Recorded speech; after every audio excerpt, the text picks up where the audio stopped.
Most of my trucks are here. I'd say 90% of them. 90% of the trucks are here, which cost me a total of $35,000. There's 10 or 11 trucks here, multiplied by the deployment fee of $3,500 to bring them here, minus the truck I discovered here in Wisconsin. So I think we should take a look. It's early in the morning. I still have a lot of daylight, so I don't have to worry. Excuse me. So, as you can see, I did the detour. If you're not familiar with this area, avoid this, unless you have a truck that is really, really good. A modded truck is probably the only one that can make it successfully carrying 2 beams on a flatbed truck by itself, where 1 beam is not packed down. And then this is no big deal. This is worth some cash. Here I have the White Western Star. The contract is worth some cash when I complete it, which is going to be any second now, but as you can see, I'm excited because it was quite an ordeal. This is the one, this specific P512 is the one you find here. I gave it all the toys, except for the best engine that I did not find in Alaska. It's a upgrade that you have to find and explore and find yourself. The watchtowers will not reveal it. I don't know where it is. So I did the next best thing and actually purchased the next upgraded engine for it. And this is where it's at right now. It does not have all-wheel drive. No, unfortunately. But it's here with me in Wisconsin. It's where I found it. That's the sticker I chose to put on it to give it kind of what it's supposed to be. It's not necessarily a rescue mission truck because it doesn't have all-wheel drive, and it doesn't have the best engine, but it doesn't have the stock engine. It's got a good engine. It's got the engine that will get me there. And then the fuel tanker is all the way filled, and then the generator there is there. It's already produced 2 iron beams, ready for me for later for another mission. Right now, I found a better way to do it, but I found out a better way to do the factory's bridge mission because I found some beams I didn't expect to find by finding a metal framing area. It's like, whoa, what's that doing here? It's right next to the bridge. But to get there, I almost flipped my truck. It was where I'm at right now. I didn't realize how treacherous the terrain was. I actually picked the road here. I picked this road, and right here is where I almost flipped. No, not there. Here. Oh yes, here too. What I mean is it's impossible to. It's impossible to put 2 metal beams here, stacked on each other, with the way that the road is developed. Is what I'm saying. Right here. Be careful here. I had to put 1 down and leave it here. Take only 1 with me, and this was tough here. This was surprisingly tough. It's not as easy as it looks there on the map. And then I thought about maybe if I go this way, but it was too steep. I didn't go that way. I actually trusted my gut and went this way, which isn't too bad after that. And then I found out, yes, this is too steep by going back this way to see if I could do a shortcut. Wound up traveling this way and then looked here, and then it veered off to the left. There was a nice little path cut in the trees I didn't notice before. So then I went this way down the shoreline and then back to where I had left the beams originally. It's where I had 2, and I had to drop 1 off because my center of gravity was just too high because of carrying the 2. So I carried 1. Now I'm back here. I've got 29% fuel left, but now I'm taking the detour, which I discovered after exploring. So you want to avoid this area, and that's going to be even for the future because I'm going to be using this bridge a lot, and it took 6 beams as you saw. And once I complete the beam, then my fuel truck, which is parked over here, can traverse and meet up and then refuel my truck. So far in Wisconsin, there's no free fuel that I've found. All the fuel that I had left that's free is gone from taking it from other regions and teleporting them and going on basically a giant ship across the ocean, and you pay the fee to have that done, which is $3,500 per vehicle, per truck, per scout vehicle. It doesn't matter. It's always $3,500 across the board for that. But as far as recovery fees go, we all know that's different. It depends on the size of the vehicle. Wisconsin, so far I've invested about $140,000, and I only have like 80,000 left, 85,000 left. But it's a $140,000 investment on hard mode to bring all the trucks over, which is 10,000, because right now we have 1, 2, 3, 4, not 10,000, 35,000. I have 1, not that one because I found it here. 2 that I had to deploy, 3 that I had to deploy, 4, 5 that I had to deploy, 6, 7, 8. I thought I counted 10. 1, 2, 3, 4, 5, 6, 7, 8, 9. Okay, so 8 of them times 3,500 is $27,000. 28,000, something like that. Because I did the math in my head just now. $28,000 to bring them over from other worlds. So there's the investment, and then upgrades from upgrading the Pacific P512 was a lot of money to bring it to where it was going to be useful here. And I believe it's a DLC. Sorry about the noise there. I believe it's a DLC truck. Yes. But you still have to purchase it on hard mode. It's not free. Here's my reliable Cat 754C sitting over there, which is great. I couldn't have done it without it. It's been done more rescue missions, successful rescue missions, than any other vehicle. It goes anywhere it wants. There's the log carrier for it. So I just thought I'd make a video and talk about what's going on. Show everybody. The Fleet Star, the old reliable that we get in the very beginning of the game, is sitting over here. At 21% fuel, but that's okay. I've got this. This is basically a supply point that I've set up. The Fleet Star is now basically a maintenance fuel vehicle. That's what it's transformed into.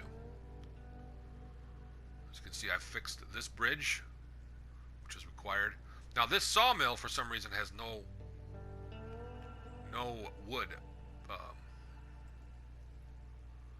no 2x4s available. 4x4s. I believe they sell 4x4s. Yes. The pallets of wood are 4x4s stacked. Is what they are.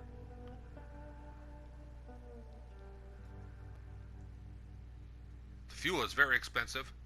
It gets more expensive the further you go up on the map. Right there, I think it's 23 a gallon. Whereas down here, it's 16 a gallon. Let me show you. Because the garage, the start point is here. Not there.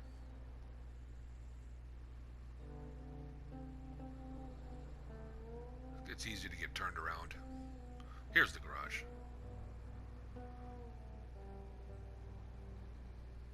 The fuel here is 16 a gallon, which is the cheapest on the map. Which is where I go. Because free fuel doesn't exist in Wisconsin. I was really shocked. But I came prepared, not even knowing. Factories work different here. Warehouses work different here. They have a certain amount of inventory, and once it's gone, it's gone. In Wisconsin. There are some areas that I've discovered that have nothing. This log station, for example, right near the garage where the starting point is. None available.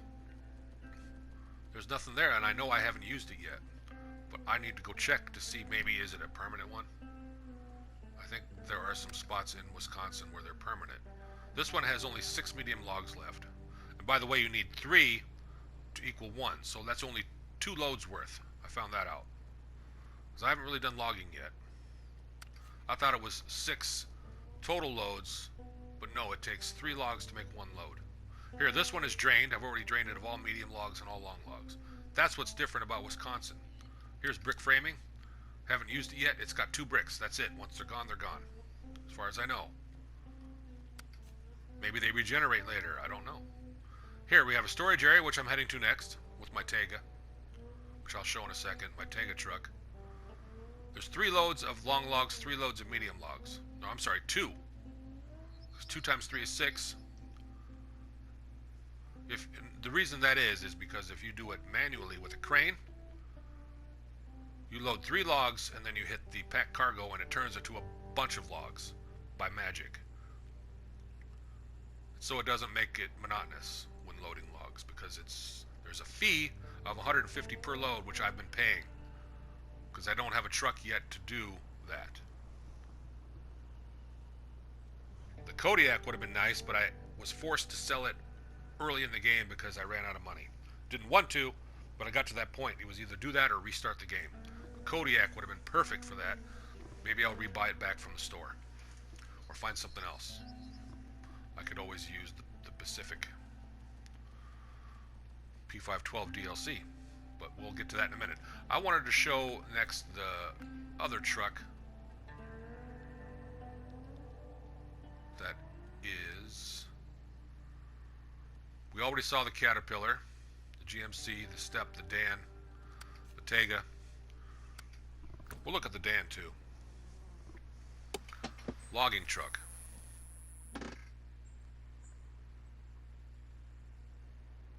Which I know I have not visited this logging station. So I'm curious, and don't even know what I'm going to check. Like I showed before, and there was 0.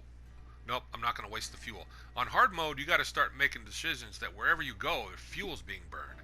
And fuel costs money. $16 a gallon is the cheapest here for Wisconsin. There's $8 a gallon in Michigan, in Black River.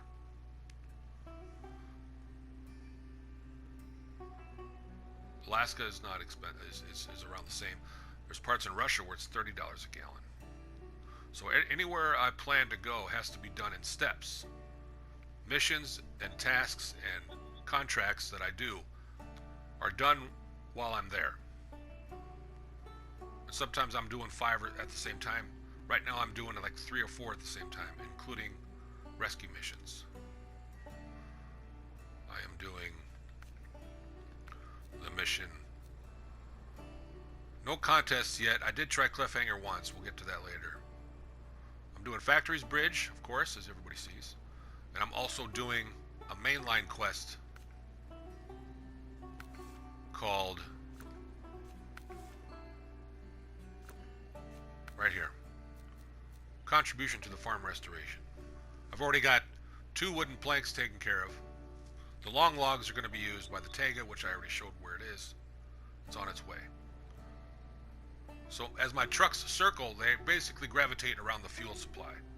My trucks work together, and I deploy a bunch of them on one map so that it's like an army of trucks that go wherever they need to without sacrificing fuel.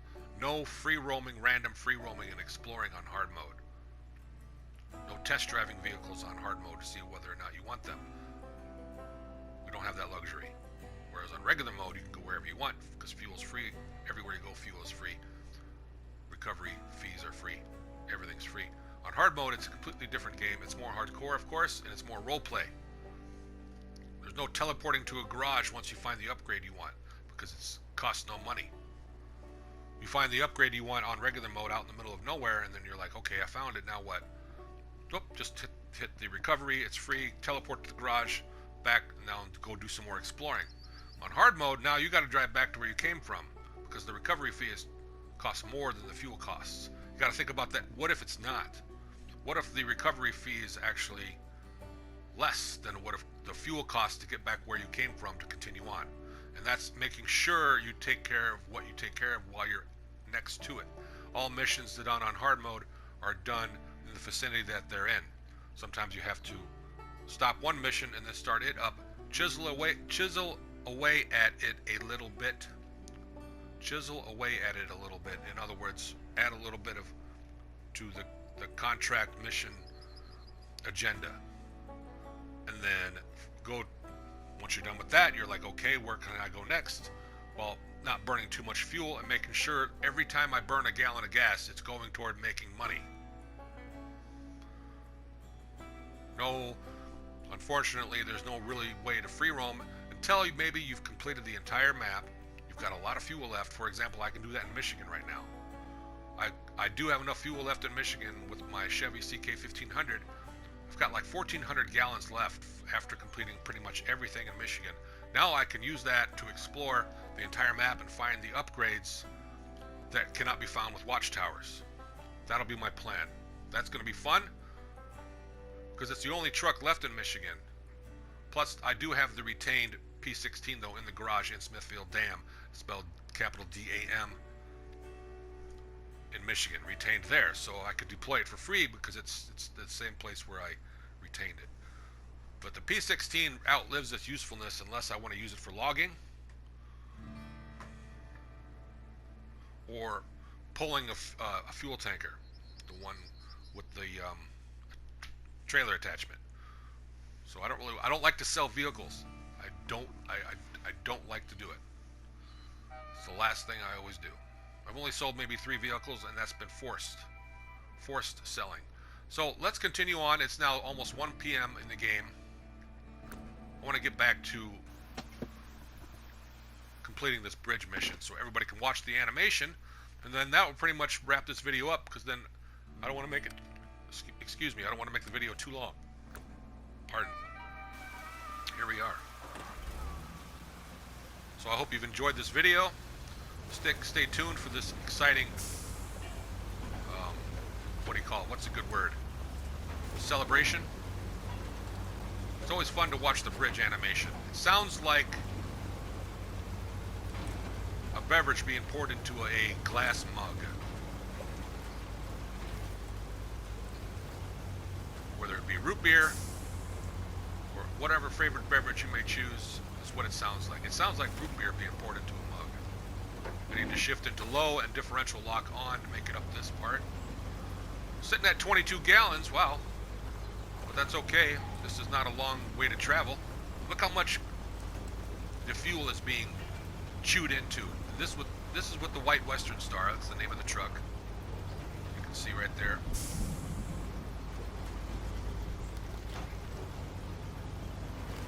It's an awesome truck. Does the job. When fully upgraded, the differential lock is a mandatory in Russia and here in Wisconsin if you're going to use the White Western Star. If you don't have the differential lock discovered yet, go find it. That's all I can say about the Western Star, is it needs that to compete in the mud with the other vehicles that are from Russia. The vehicles from Russia have all-wheel drive and differential lock permanent. So that's at the sacrifice of having it, first of all, in drive, not having it necessarily put it in low. But it burns more fuel, but they're more efficient. I'll tell you, those Russian trucks are awesome for this game. And I've got a couple of them. So as you saw, I shifted there. I noticed on hard mode, I don't know if it's on regular mode, but if you drive your transmission in the wrong gear for too long, it'll start to break it down. The wheels won't understand. So right now I have it in all-wheel drive to make it over these stones. Then I'm going to shift to wheel drive. Right now. Chewing through that fuel. Not too bad. The Tega chews through fuel 2.5 times more than this truck. Here we are. Before we do that though, let's take a gander and take a look what it looks like without the bridge.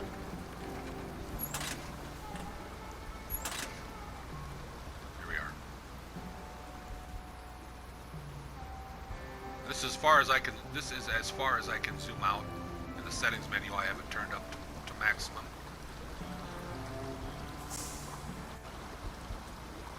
Which you might ask, why is that? I don't know. It's the way the developers made the game. And I cannot get out of my truck. For those that are not familiar with the game, that want to ask that question.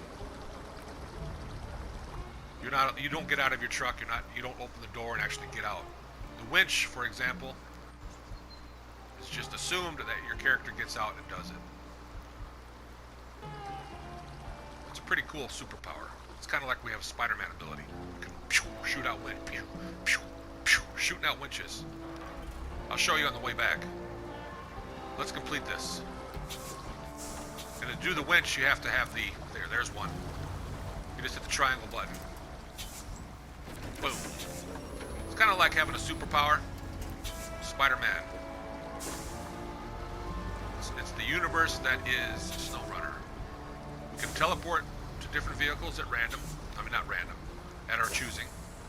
We have a Spider-Man-like winch ability that assumes our avatar actually got out of the truck and did it himself. You gotta use a little bit of an imagination. But it is a superpower nonetheless. We all saw it happen right there. Boom. Here we go.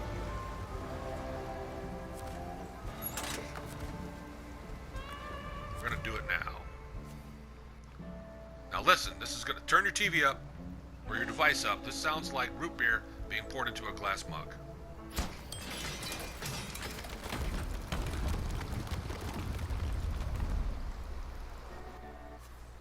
Not as much.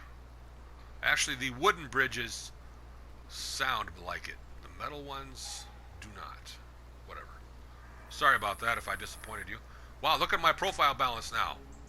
I'm almost sitting at 100 grand. The most I've ever had is 120,000, which is what I invested in Wisconsin to get here. Total, including upgrades, fuel costs. I did a couple recovery fees. Unfortunately, I had to, because the rescue missions would have been more dangerous than actually. And sometimes I've done recoveries, like I say, that the fuel costs would have been more to go back to where I came from, which is the garage. Sometimes the recovery fee, if it's cheaper with the fuel costs, that's something you need to consider on hard mode. So as you can see, yes, the contribution farm restoration is set up to go next in the upper right hand corner of the screen.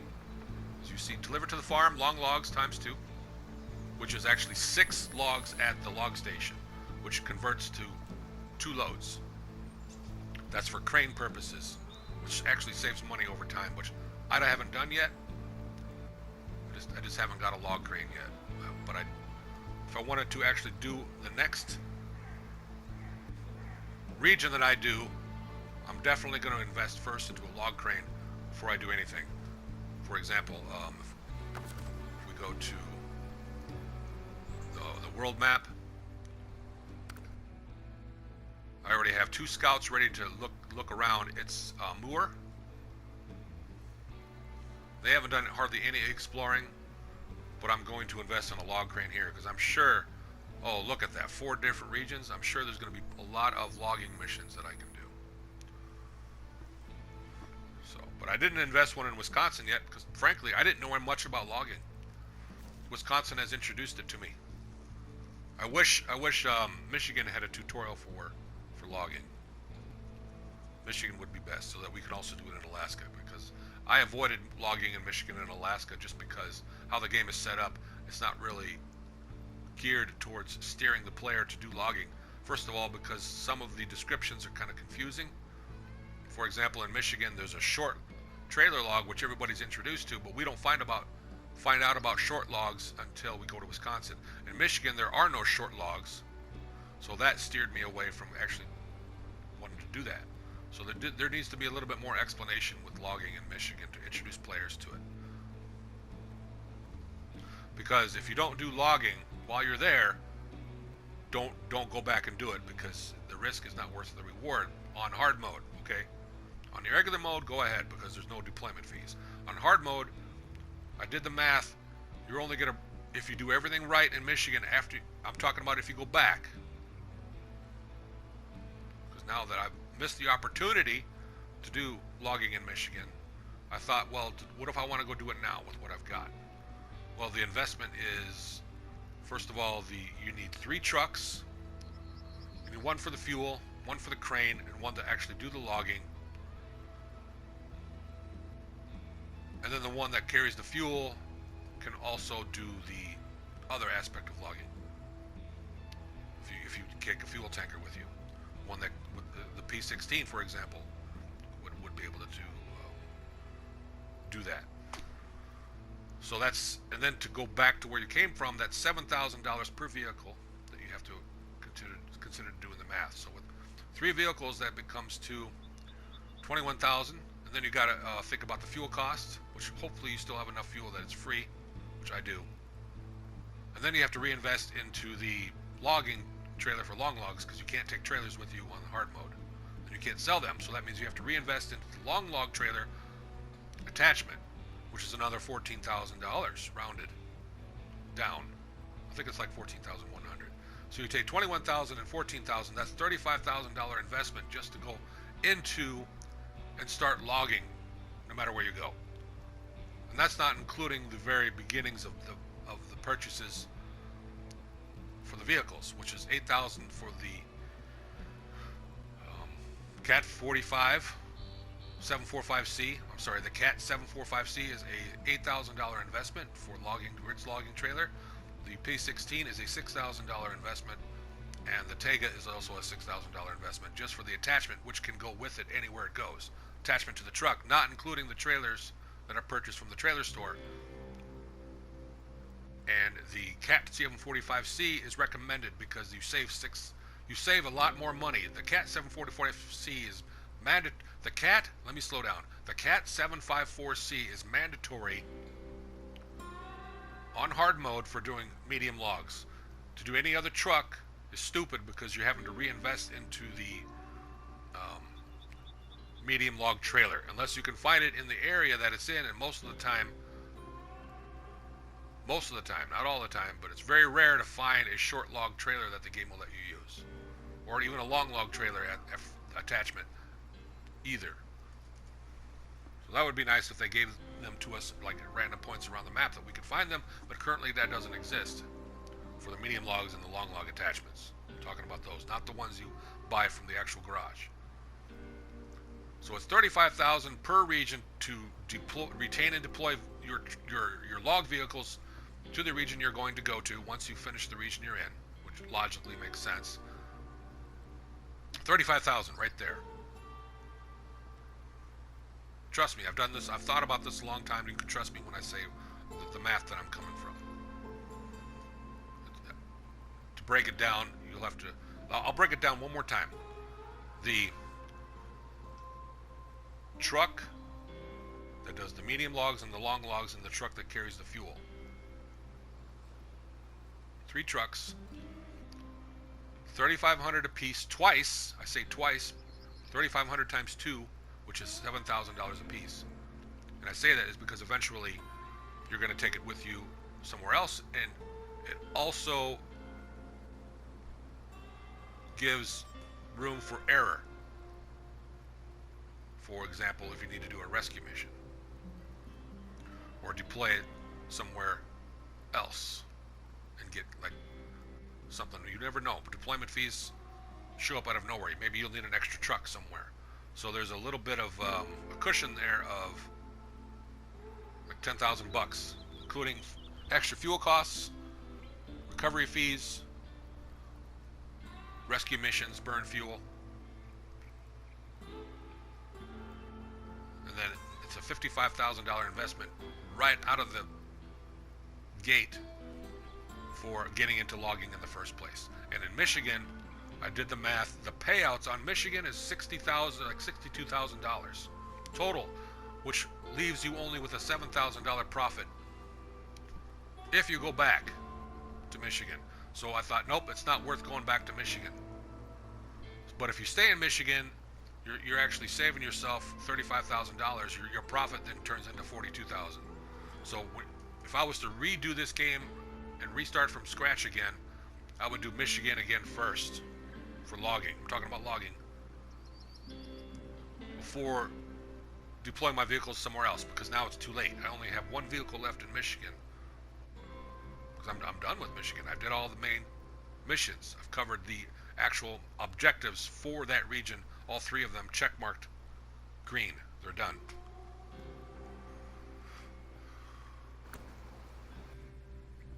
It's still daylight, but I've been talking. Right now it is 5:20 p.m.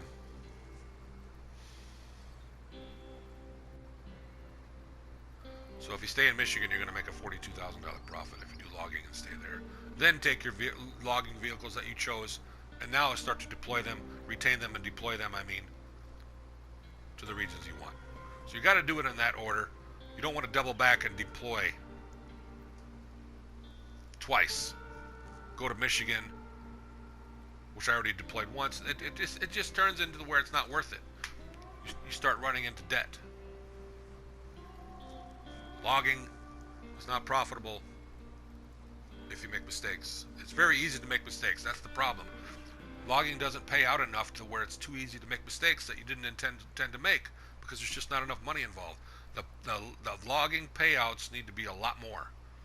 For Michigan, increase them by $43,000 across the board for all of them. That way, if $40,000 benefits the person that stayed there in the first place, but it also doesn't punish the players that forgot to do logging or didn't know about logging enough to have the confidence to do it, and then think about maybe, well, now I can go back to Michigan and do it. No. You're going to be pretty much breaking even. If you don't make any mistakes, you'll make $7,000 in profit. Ugh. Not worth the time and the effort, the risk. So if you put another $40,000 onto that, I'm talking across the board, just manipulate each logging mission to pay out a little more so that all of them combined together equals an extra $40,000. Now there's an incentive for me to go back to Michigan and try it now that I know more about it. I hope you've learned something today. Have a great day. Everybody take it easy.